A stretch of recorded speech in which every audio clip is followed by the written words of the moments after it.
استاد کے لیے ایک لفظ استعمال ہوتا ہے اخوند، تو اخوند بھی واو کے ساتھ لکھتے ہیں، تو اس کو لوگ اخوند پڑھتے ہیں۔ اخوند پڑھنا غلط ہے۔ حضرت ایک بہت بڑے بزرگ گزرے ہیں، حضرت اخوند درویزہ۔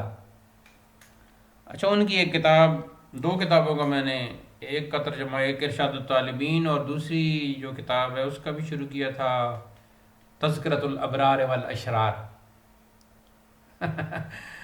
تو وہ تقریباً 1100 میں موجود تھے، اور نوشہرہ اصل میں ان کا تعلق تھا، تو پھر پشاور ان کی زندگی گزری۔ ان کے پاس ایک ڈنڈا ہوتا تھا، اور وہ لوگوں کو کسی رستے پہ لاتے تھے شریعت کی طرف۔ بہت بڑے شیخ بھی تھے، بہت بڑے عالم تھے۔ اخوند کمانے کے استاد ہے، بہت بڑے استاد تھے، اخوند درویزہ۔ اور تذکرۃ الابرار والاشرار میں انہوں نے یہ لکھا ہے کہ فلاں جو مولوی ہے، اپنے آپ کو مولوی کہلواتا ہے، مفتی کہلواتا ہے، وہ ان پڑھ ہے، جاہل ہے، ایسے تعارف کروایا ہے۔ تو میں نے اس وقت ترجمہ شروع کیا تھا، اور پھر وہ ایک پروفیسر صاحب کے کہنے پہ چھوڑ دیا۔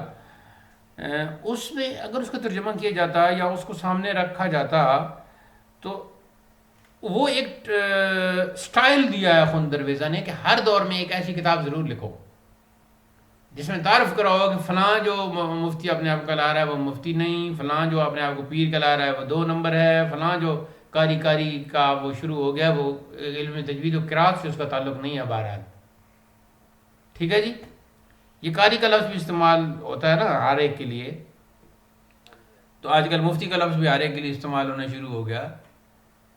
تو وہ ایک انہوں نے، یعنی وہ 1100 میں تھے نا، تو اس وقت 1443 شروع ہو گیا ہے، یعنی 300 سال پہلے، 350 سال پہلے انہوں نے یہ ٹرینڈ دیا تھا۔ تو ان کو اخوند کہتے ہیں، اخوند درویزہ۔ تو اس میں بھی واو معدولہ ہے۔